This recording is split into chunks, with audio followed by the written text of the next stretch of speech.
Okay, so let's talk about the Cuckoo trailer, which actually had its premiere, I think, a couple months ago, and I'm just barely talking about it. Now, the reason I'm barely talking about it is because I've already watched this film, but people do want me to talk about it, so I'm going to talk about it because I am going to watch this film once again. I already watched this film back at South by Southwest at its, United States premiere. I was about to say premiere, but it actually premiered at Berlin International Film Festival. So, this is the latest film from Tilman Singer, who did a film called Loose in 2018, I believe. Hunter Schafer stars in this alongside Dan Stevens and Jessica Henwick.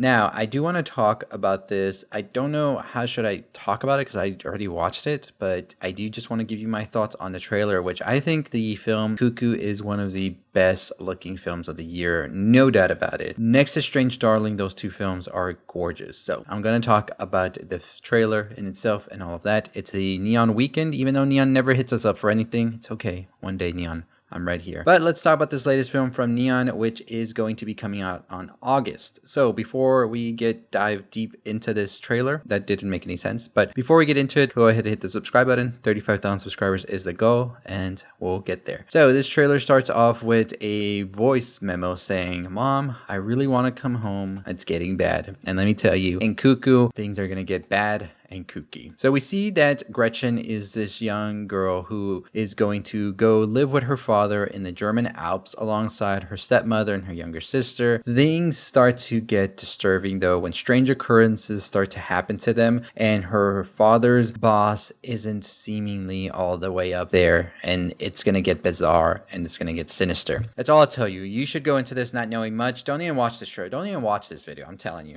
Just watch this without knowing anything. That's what I did, and it was a pretty good experience, but sometimes film festivals might not be the best way to catch a film, I'll tell you that. So pretty much what we see is that this German city, this German resort isn't all it seems cracked up to be, and we see that Dan Stevens is playing the boss who isn't really the person I think you should trust. It's a beautifully shot film, like I said, as you can see, and we see that there is some strange noise coming from the woods around them. Dan Stevens offers Gretchen, who is played by Hunter Schafer. You know what? I keep calling him Dan Stevens. Dan Stevens is playing a character called Mr. Koenig, so I'll just call him Mr. Koenig. And Hunter Schafer is playing a character named Gretchen, so I'll call her Gretchen. So now that we established that, let's get into it. So Gretchen is working now at the resort, and we see that in the little area she's working at, which is like the souvenir shop or they sell snacks and things like that, a girl seemingly throws up, and we see that her coworker tells her, this is just something that happens. Don't worry about it. Don't get too caught up in all of this, right? Like, just let it be. It happens. Don't worry. So we see that the whole thing is getting weirder now, right? Jessica Henwick is playing a character named Beth, and they start to have a little bit here in their relationship, right? Well, one day we see that Gretchen is working late, and Mr. Koenig tells Gretchen, you shouldn't be there past a certain time. Gretchen wonders why, and Gretchen's quickly going to find out why, because there's things lurking that you don't want to see what they're lurking. And this was one of my favorite shots, honestly, when they were teasing the film. Remember that shot when she was just there with the switchblade, butterfly knife, whatever you want to call it? Yeah, this shot is still pretty cool and dope in the film, I'll tell you that. We see then Gretchen leaves very late at night on her bike. She's listening to music, and this was a very eerie, creepy shot that was kind of ruined by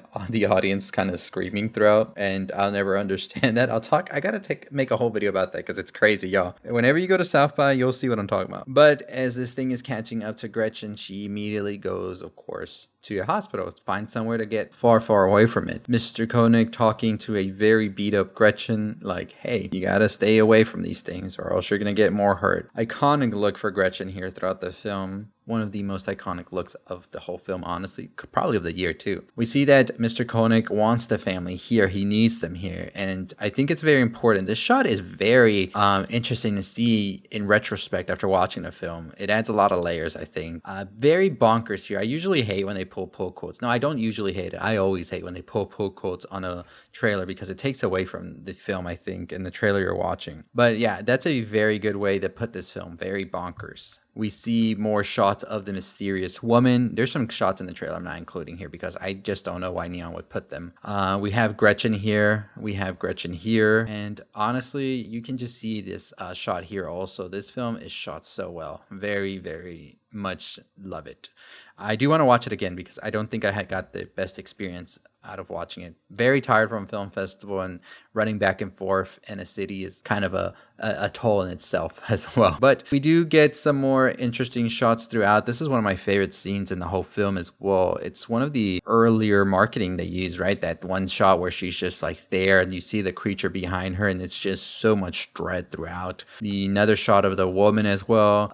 This is from that same scene I really enjoyed. And honestly, like you can see like the blues, the colors, the hues, the cinematography here, really great. Really loved it as well. Cinematography, credits to Paul Faltz for that as well. So I really do vibe with this trailer. I think the final shot also is so like, what is going on here, right? And I'm excited for this one. It is one of those films that I really love seeing at the I think it's going to be one of those crowd pleasers for sure. So we're definitely excited to see what's going to be behind this film. I will tell you like my best way to describe this one in just like some quick fire words. It's silly. It has some very outlandish things going on here. It feels very old school as well at the same time. Kind of like a B movie in the best way possible, honestly. And every character here feels like they're in a different movie as well, which kind of adds to it. I don't know how to explain it anymore. I do have a review. I need to go back to that review and check it out though, because I feel like the audio is wonky because I was using a different mic then. So I might just do another review.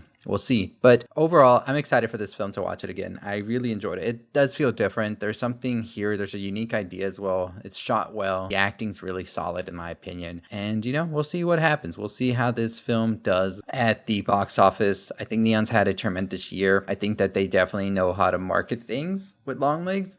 We'll see how they try to market Cuckoo, which is supposed to be coming out, I believe, on August 9th.